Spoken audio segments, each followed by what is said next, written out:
What's the best thing you watched on Netflix recently?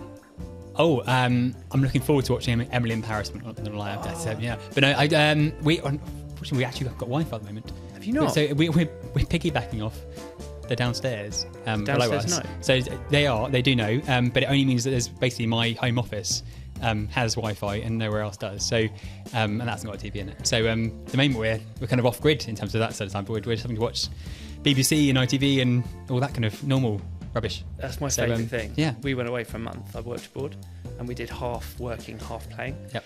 And we didn't watch TV once while we were there. Yep. But I found that my wife and I actually spoke to each other and we played loads of board games and dice games and we chatted and it was just the nicest thing. Monopoly came out yesterday. Oh, it's like my favourite. So thank you all so much for coming back into the Recruitment Playbook. I'm George and I'm joined today by somebody who's not from We Do Group, but I'm joined by a Team GB athlete, Ollie Garrod. Hey Ollie. Hi. How are you? Very well, thank you. Yeah. Good. Thank you so much for coming on. No worries, still. So you've done some really cool stuff.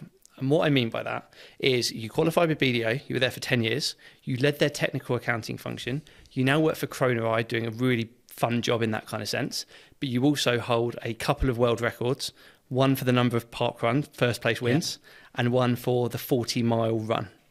So there's loads of questions I want to talk to you about on how do you do it, how do you manage it, how do you find that stuff. But more importantly, my biggest question, have you Googled yourself recently? I haven't, to be honest, no. What comes up? You worry me. If you Google Ollie Garrod and hit news, the top 2 things that come up, which you need to give more context on. Yeah.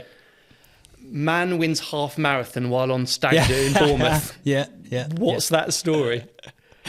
So on one of my good friends actually, who was a groomsman for my wedding just earlier this year, on his stag in Bournemouth, I entered the Bournemouth half marathon, knowing that actually, to be honest, it's more of a null story than the papers are sort of picked up on. But I was prepping for the world champs, so I wasn't drinking. So everyone else was having a booze up, and I was coming very sober. And being in Bournemouth, I thought, well, literally the next day there is this half marathon, half a mile down the road. Why don't I pop an entry in and just if I want to do it, I want to do it. And rocked up and won. But afterwards, the media kind of brewed up this story of wow, he was on the lash, he was down in pints and all that stuff, which actually I say wasn't necessarily true at all. I had a quite maybe 4 hours sleep, so not too bad a night, and then went a half marathon in a time which was respectable but wasn't anything outrageously good. So yes, it was ridiculous. The papers went mad for it. The radio on 5 Live, for example, live, no, it just went a bit mad for a while, for a story that, as I say, to be honest, from my angle, wasn't really a story. But no, and I picked it up off a very respectable news outlet, not one of these that is going to blow things completely out of context. Yes, and they painted the exact picture that you've just said. Yeah. I think the phrase late nights was used, which is fair, but I had an impression of you in a funny hat chilling a pint at 3 o'clock in the morning, so that wasn't happened. Do you know, Lad Bible, they got the most sort of accurate representation of it.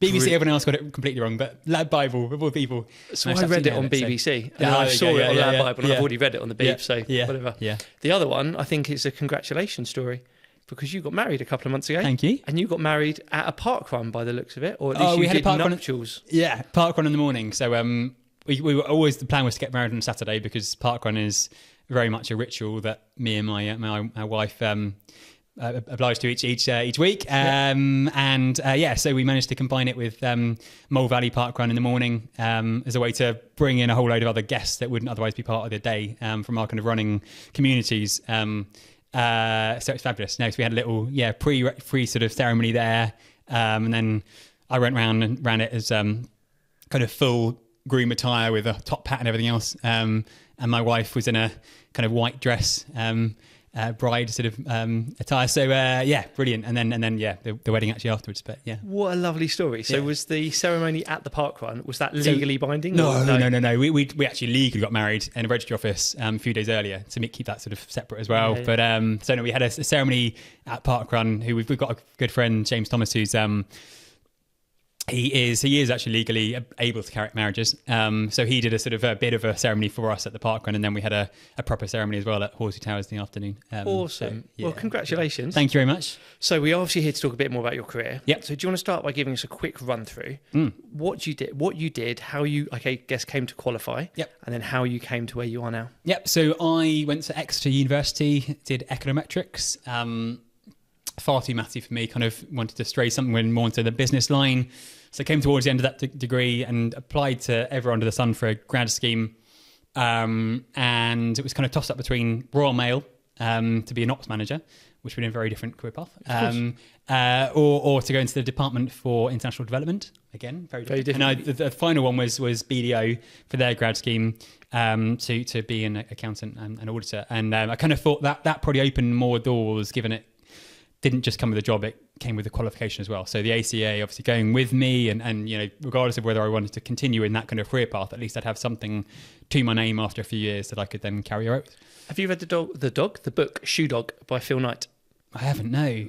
Really good book. I think with what you do in work and extracurricular, you'll quite enjoy it. Yep. If you don't know who Phil Knight is, he's the founder of Nike, and it's his story. Yep. So he basically didn't know what he wanted to be, Yep. and he went and did his CPA exams in the States because he found that he'd always have a fallback plan. Yep. And then whilst doing it, he then launched Nike by selling trainers out the back of a car and whatever. Yep. So it's a really, really cool read. Yeah. But it feels like you followed a similar path in going, let's do this, see where it ends up. Yep, and then it sounds like in the process you found a love for technical finance, which is, Yeah. as a recruiter, not something that I hear every day. Yeah. So fill us in on BDO and what you did in that space. So BDO, normal grad scheme, and did audit for, I guess, sort of 6-7 years, something like that, without really going into the teaching sort of educational space. And then suddenly thought there's an opportunity here to go in there, and started doing some courses that was leading while still doing the audit side of things. So I was kind of had a portfolio, but I was also doing some teaching internally and just loved it. And suddenly from a kind of a fairly stale piece of my career where I was just purely working on audits and portfolios and managing those, I thought actually this is another angle that I can kind of develop other people, their skills, and also thrive in, and I kind of got a real buzz off that. So I then went full-time into the internal technical standards department, and within that then started to lead the early in careers, they call it, path and developing materials, but also presenting materials for all of the intake from school leavers and grads up until they were about 3 or 4 years in. So a really exciting part of every accountant's journey, if you like, when they've just come in fresh off the street, if you like, and kind of moulding that. And I say, I really thrive off that kind of technical side of things that I think you're right. I'm not sure many people necessarily do, but honing skills, as I say, when you've got almost not a blank slate, but a kind of a slate which can be filled in to start with is really exciting and really rewarding. Absolutely. What do you find is the kind of reception from the new intakes coming in? What I mean is how many of them are engaged in what they're doing, and how many of them have clearly been told by mum and dad they need to go and get a proper job? It's half and half, for sure. And it's therefore, part of it is also trying to entice them into, actually, you know what you're doing here is actually really worthwhile. You're not just getting qualification out of it. You're not just strolling into a path where you're going to get paid quite nicely, but, a bit meaningless. Actually, there's something kind of worthwhile we're doing here as well. And there's also, there's half that actually are really excited by the idea of coming to accountancy. So interestingly, do you know, and I don't know the answer, I'm just curious, do you know what the fallout rate is of people that join the grad scheme to those who complete it? Yeah, it's kind of fluctuates each year, but it goes from about a third to a half. It's really phenomenally high. And a lot of those fall out within the first year or so. Yeah. I think once they've got past the first year, generally people fall out from exam failures rather than not wanting to be in that career path. Yeah. But it is staggeringly high in a career path where actually the starting salary isn't bad. Yep. But I think you're right. I think there is an element of people being pressured into it, either from the family or from other angles, and just it being expected that they must go on this kind of grad scheme path, and maybe for whatever reason that isn't quite right for them at that period. But no, it is a huge dropout. But I think it's a massive undertaking, though. You have to have at least a top-line passion, I think, for accounting. Yep. You have to want it to a degree, because anyone probably listening to this podcast or who's hoping to get into that career path knows that it's going to be an awful lot of work. Yep. It is another 3 to 5 years worth of study on top, which is probably as grueling, if not more than your university degree. Yes. Because you've got all the other extracurricular stuff and other work pressures on top of it that you didn't have at university. Absolutely. Which probably leads us on quite nicely to running. How long have you been running for? I think at the age of 15, I think I took it up, and I'm now 31, so 16 years, yeah. So when did you realise that you were quite good? Was it like a tipping point? University, really. I started it really from the angle that I was rubbish at rugby, and rugby was the sport for my school. And I've never had anything to me. I've never had any muscle, really. So I'd be trying my best to hold on to someone and try and tackle them, and I'd probably be carried the length of the field. Them. So I thought, no, that's not working. Let's try something else. So it's either tennis or running. And frankly, I wasn't much good at running to start with. I joined a club, but didn't really go anywhere. That's really interesting. Yeah, and then university, I managed to basically put in a load more training and found that, okay, I maybe its base level still wasn't brilliant as an athlete, but actually my body could absorb training and could take on a whole load more of training load, if you like, than most people. So it could adapt to that kind of idea of running 60, 70, 80 miles up to 100 miles a week, where many bodies would just simply, the human body would just simply fall down in many cases, and you just end up getting injured. And mine could sort of absorb that and actually carry on, and therefore adapt to that. So when you started, then was there a passion for it? Did you go, I'm really enjoying this, or did you just go, I quite like seeing how much I can push my body? Exactly that. No, I'm not sure there's a passion for actually doing it, but I really love the fact that there aren't many sports out there, or frankly many things out there in life, where simply the more you do it, the better you get. Yeah. And just simply by base fitness, that journey is so obvious and so apparent, because obviously you can time yourself over distances, and it's so clear. You might be developing other aspects of your life, but it's very hard to quantify that. Whereas running, it is simply the most obvious quantifiable thing to do, if you like. Yeah, how quickly can I run from A to B 1 week as opposed to 3 months later? So I love that, the kind of personal growth, and not necessarily winning and not necessarily doing particularly well in any races or anything like that competitively, but actually just that personal development and growth really inspired me, and that's kind of what kept me in it for those first few years when I wasn't really doing anything particularly exciting. What's really interesting is people always say if you find a passion for something, then you're always going to go much further in that. And I'm quite a firm believer that nobody always really knows what their passion is. And being in recruitment, lots of people go, I hate my job, I want a new job, I need to find my passion. Whereas actually, if you can find something that you can enjoy the journey of, so it doesn't necessarily mean that you love the run, but you love everything surrounding it. So you love the development, and I think it's learning to enjoy that journey in whatever it is you're doing. Yeah. Did you carry the same ethos through with accounting? Yeah, I think you're right. I think, I think for the first few years, as I was saying earlier, I didn't really know what I wanted to do. I wasn't quite sure where my purse was going.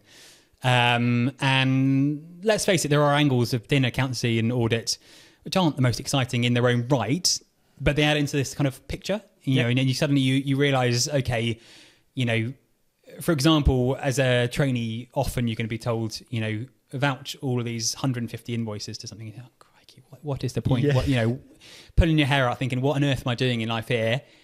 But then actually, of course, then you circle around and think, actually, the whole picture of an audit or the whole picture of a set of accounts suddenly does give you some kind of tangible outcome that you can kind of get excited by. So, yeah, I think you're absolutely right. I think seeing it beyond just the immediate task at hand, if you like, and actually seeing how that fits together as a jigsaw, that's kind of the way my brain works. I can sort of, I can get excited by the bigger picture rather than focusing always on the minute task at hand. It's so nice to hear. So do you think then, you said that it's one of the only things that you can just get better at by the time that you improve in doing it. Yeah. So obviously people have different body compositions. Yeah. When I look at you, I appreciate you run a lot now, so you are a slim chap, Yep. but you probably have the right kind of body composition for a runner. Yeah. But do you think that anyone can get to a really pretty high level of running just by investing the time? Yeah, I'd say so. It depends at what time in life when you do it. Yep. So, I was lucky that I kind of started that journey when I was in my teens, right? So if you start that journey when you're in 20s or 30s or beyond, of course, it's going to be a slightly trickier journey, because you're not just trying to deal with your kind of body composition, but also, having not run, for example, there's going to be lots of joints and muscles that aren't necessarily balanced in the way that they might otherwise be. So, the timing of when you do that is important.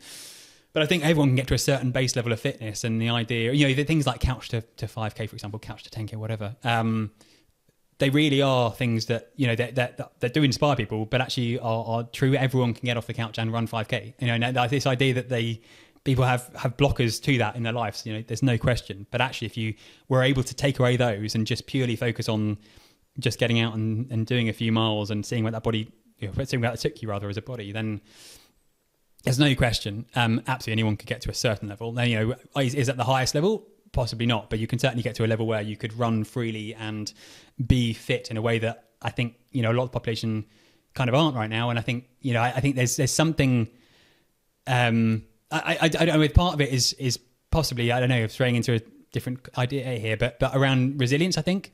And I know, say in life, there are so many blocks to doing what is good for your body, with your family, or you've got other stresses going on, or other things, other commitments. Just simply managing that time in the day, time of the week is not easy. But if you're able to, and you're able to give some devotion to getting fitter, everyone can get to a certain level, and everyone can for example, run a parkrun. Yeah. 100%. The mental blocks are definitely there, and I think it's quite clear you have a mindset where you are able to break through them. But I think everyone is told that the more fitness that you do and the more you let the endorphins flow, the more those mental blocks start to diminish as well. And I think they're always there. I once saw, I think it was either Nike, maybe Adidas, I can't remember which brand. Yes. But it was an athlete basically saying, do you think we want to get up at 4 a.m. and start going for a run when it's raining outside? We absolutely don't. I'd far rather be in bed. But we do it because we know we have to get to that next level. Exactly. Once you can break down those blocks, I think it helps massively. 100%. You said then about time. So it kind of leads us on two ways. And I know you're meticulous with your diary, but also that you love having your diary absolutely jam-packed because it keeps you busy, right? Yes. But if we talk about, I guess, when you started getting good at running, you were at university, you did well in your degree, you had a hard degree, and then you came into a top 10 accounting firm and you got ACA qualified. So how were you juggling the workload with the running? I guess, how much running were you doing in a week? Yeah, I dropped it back slightly. So for university, towards the end, I was on about 100 miles a week. I love that. I think I've ever run 100 miles, like in my whole life. Yeah. No, it's a lot. Don't get me wrong. Shut up, Harry. You haven't run 100 miles. Definitely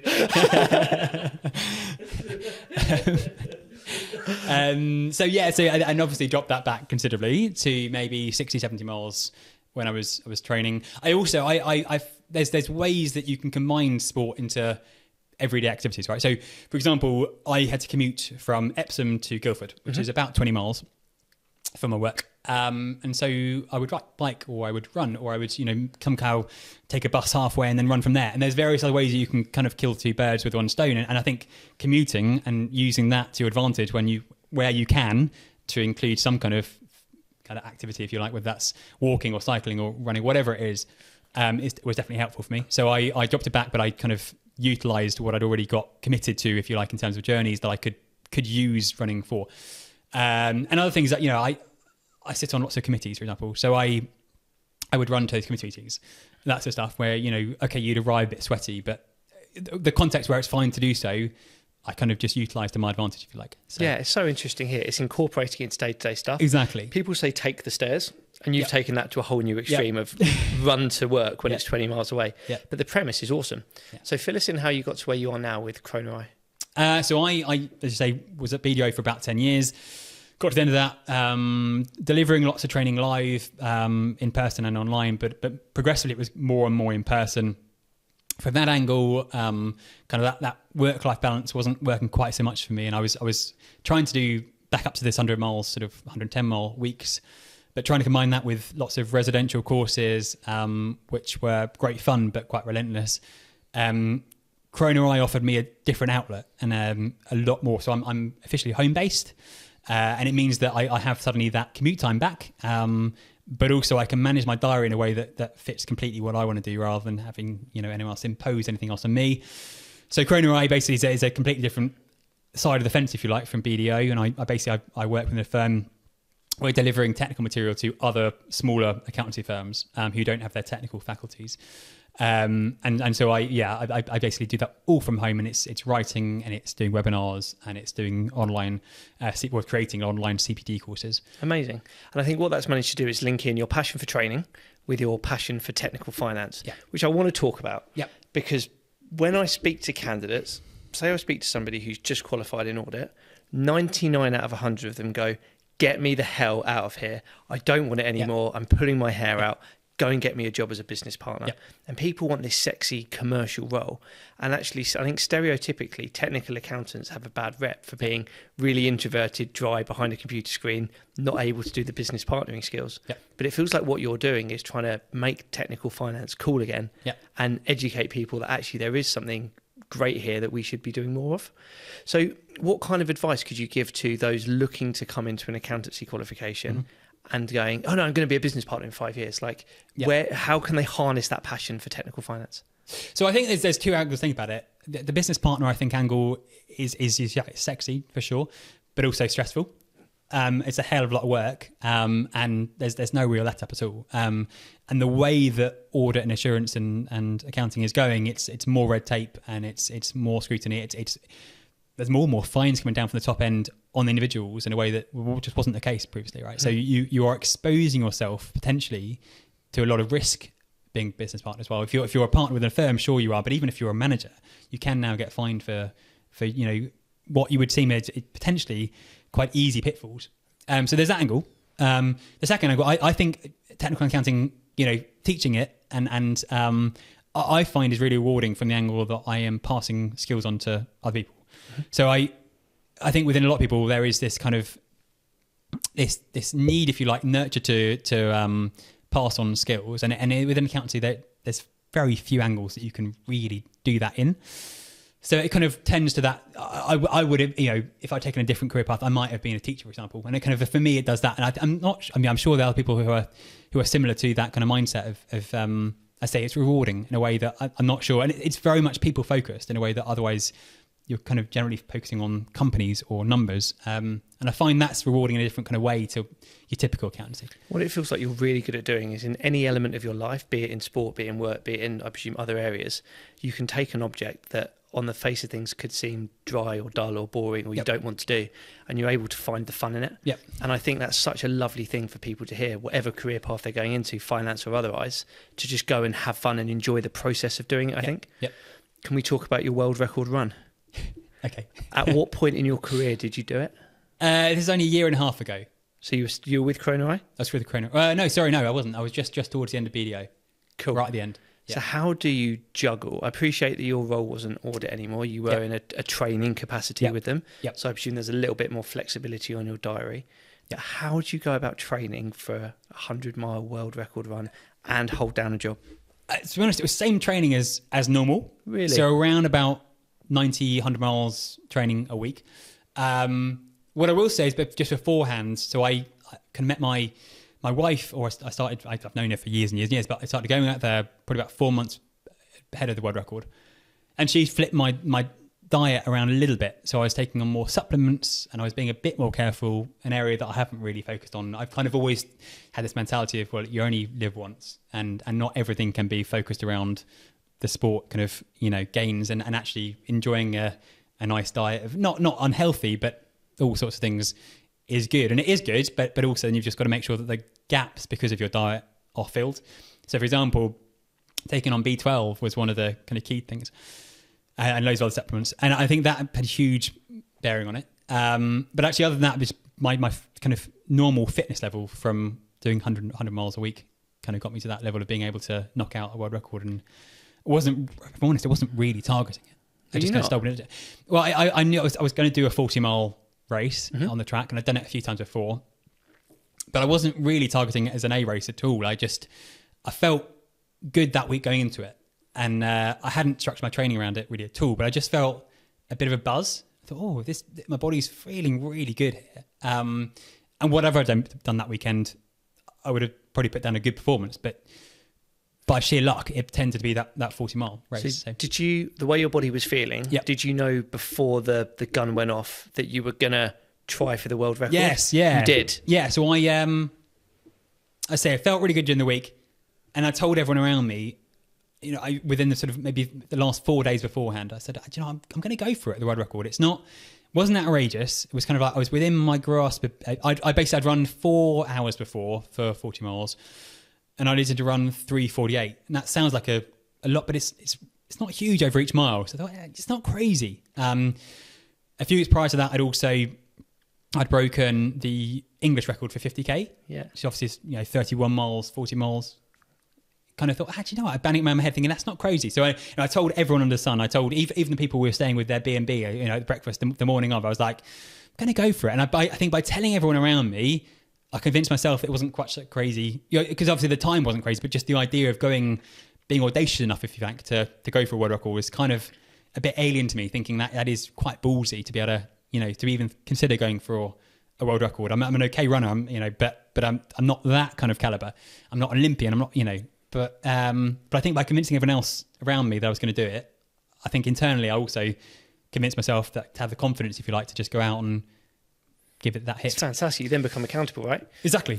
So what's the feeling like during a race of that length when you know that it's going quite well? So this is a bizarre race in its own right because it's around a track. Yeah. So 162 times around a track, which is quite tricky to get your head around in the first place. Do you not get dizzy? Nearly, yeah. You certainly switch off in a way that you can't with other races. If you're on the road or wherever you are, there's always turns and you've got to think about Yeah. You can just switch off and be very metronomic, which is lovely because if you're traveling at a time, that is all you want to do. You don't want to think about positions or anything else. And I was within about maybe 9 or 10 miles into the race. I was like, well, the win is secured here. By that point, because it's on a lap, I'd lapped my second place runner. So I knew I was comfortably ahead. And then it was a case of literally just keeping honest with the watch and just every lap, just knowing I've got to run the same time within a few seconds. And yeah, the nice thing as well is it's a tiny race. There's like, I don't know, maybe 16 of us, 20 of us on the track. So it's a really small field, really no audience either, no crowd, yelling or anything like that. Just one guy on a mic and maybe 10 people in the stands, of which 5 are people trying to count how many laps you've done. So it's a really kind of very, very low key setup. But the guy on the mic was kept on saying, well, you're getting closer. He might be able to do it. He might be able to do it. And so that just that sort of, reassurance, if you like. Are you allowed to run with headphones in these things or not? Technically you are. I don't on the whole. I did a 24-hour race, I don't know, a couple of years ago, 3-4 years ago now. Just to jump in on that, 24 hours, you're running non-stop for that. Yeah. Okay, that's just blown my mind. Didn't know that was a thing. Yeah. So what's the distance over that time? I did 118 miles. And is that kind of a race that's done on time rather than distance? So it's the winner is the person who gets the furthest? Yes, exactly. Yeah. So, 118 miles, to put that in context, for GB level, you've got to be 155, 160 miles. And kind of international level at the top end, you're getting to 185, 190 miles for kind of winning, the world champs or whatever. So it's not 180 miles is it sounds a lot, but it's in that context. So 180 miles, I'm just going like top level. Yep. Over 24 hours. Yep. You're talking 6-7 miles an hour. Yep. Your math is going to be way better than mine. That's an obscene, relentless, isn't it? Yeah, relentless. Yep. Well, congratulations for 118. That's still more than I've ever run in my life.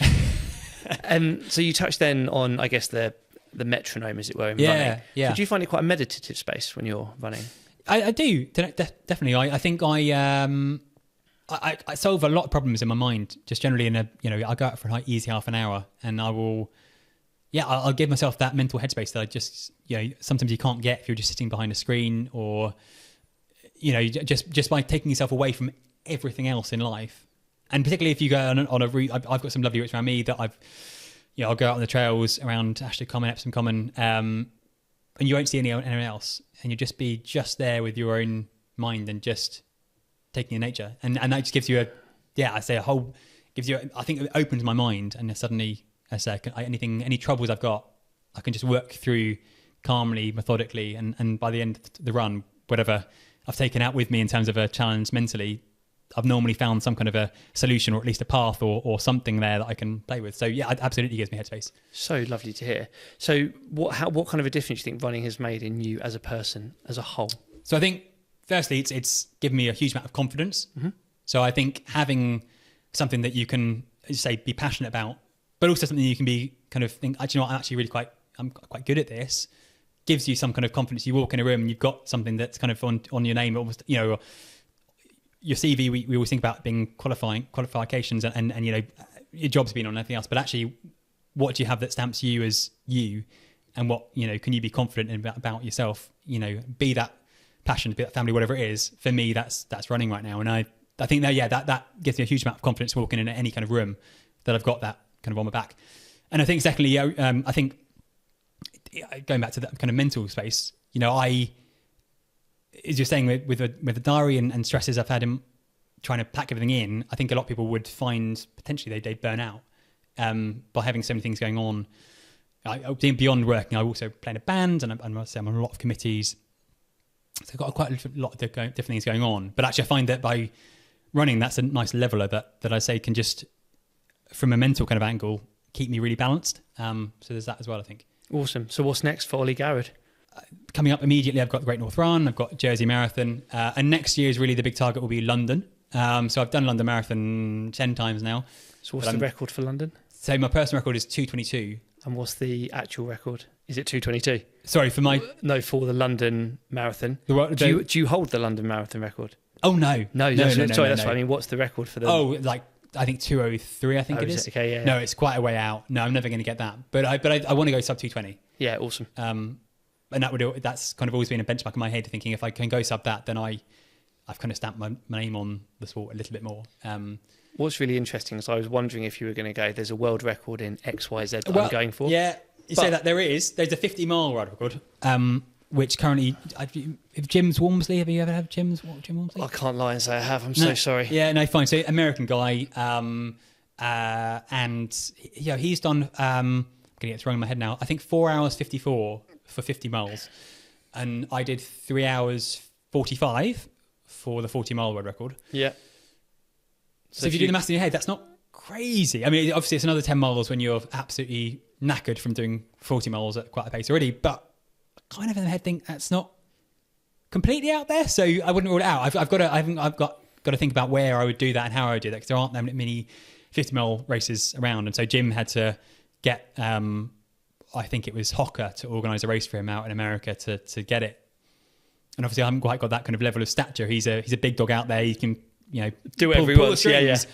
I kind of think, I don't know, I'm sort of half an eye on that maybe, but... have you told anyone else this yet publicly? No. So we've got a world exclusive. You have got exclusive, yeah. Ollie Garrod is going for a 50-mile world record, and he loves being accountable, so you've heard it here first. I think that's an awesome way to end. Brilliant. Thank you so much for coming on. That was so good to chat. Do we want to do some quick-fire questions for Ollie? I'd love to, yeah, absolutely. So, Harry, can you start the timer?